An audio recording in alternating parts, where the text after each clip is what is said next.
तपाईको private company हो निकाल्नलाई तपाईको घरबाट निकाल्नु भएको हो। यो पार्टी फुटेको छैन, यही हो पार्टी। यसैले अधिवेशन यो अधिवेशनको क्रममा छ। आज बेलुका यसको अधिवेशनको क्रम अध्याय सकिन्छ। यसले जे निर्णय गर्छ त्यो निर्णय गरेर आएको कार्यकारी निकायले नेपाली कांग्रेस पार्टीलाई अगाडि बढाउँछ। संविधानले यही भन्छ। अनि मलाई कारबाही गर्नुभन्दा कारबाही गर्नुभन्दा पहिला मलाई एउटा स्पष्टीकरण सोध्नु पर्दैन, मलाई एउटा बोलाउनु पर्दैन। म यति विश्वासको साथ तपाईलाई भन्न सक्छु त कहाँबाट आएको थिइस् भन्दा काठमाडौँमा भएको गगन र विश्व सहभागी भएको विशेष महाधिवेशनमा सहभागी भएर आएको थिएँ भनेर भन्दै गर्दा एकजना पनि कांग्रेसको शिर निहुरन्न। हामी कोही सभापति भनेको भन्न पाउनु पर्यो भनेको होइन। तपाईहरुमध्ये कतिजना यहाँ आउनु भएको छ, मलाई के भन्नु भएको छ भने खबरदार नेतृत्व फेरेन भने छाड्दैनौ भनेर भन्नु भएको छ। तपाईले त्यो भन्दै गर्दाखेरि तपाईले भन्नु खोज्नु भएको त सभापति हुनुपर्छ भन्नु खोज्नु भएको। तर मेरो ठाउँबाट मैले कहिले त्यसलाई त्यसरी लिइन।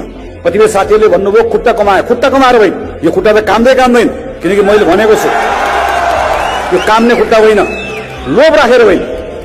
पार्टीप्रतिको जिम्मेवारी हामीलाई कसैले आएर घरभित्र छिर भनेर छिरेको होइन कि आजबाट घरबाट जा भनेर हामी त्यहाँबाट जाने। म भनिरहेको थिएँ महामन्त्री विश्वप्रकाश शर्मालाई, हामीले ख्याल गर्नुपर्छ है भन्दै गर्दाखेरि होइन, कुराकानी भइरहेको छ, छलफल भइरहेको छ, हामी बसिरहेको छलफल गरिरहेको। तर हामीलाई छलफलमा अल्मलाएर अल्झाएर पहिले सबै तयारी गरेर निर्वाचन आयोगमा साथीहरूलाई ठक्क पठाएर हामीलाई अल्मलाएर दुईटा महामन्त्रीले अल्मलाएर त सक्नु होला। सिङ्गो देशभरिको कांग्रेसका कार्यकर्ताले कसरी अल्मलाउने हो?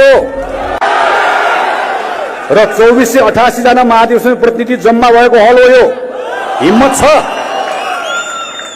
हिम्मत छ ती प्रत्येक साथीलाई कारबाही गर्ने हिम्मत छ। फेरि कारबाही कसले गरेको? तपाईहरु मात्र निर्वाचन आयोग जान्नुहुन्छ।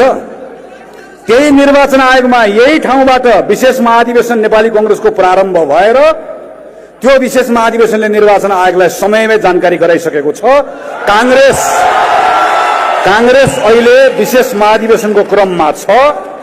हाम्रो केन्द्रीय कार्य समिति श्री शेरबहादुर देउवाको नेतृत्वमा रहेको केन्द्रीय कार्य समिति भङ्ग भइसकेको छ र हामी अहिले नयाँ केन्द्रीय कार्य समिति चयन गर्ने क्रममा छौं।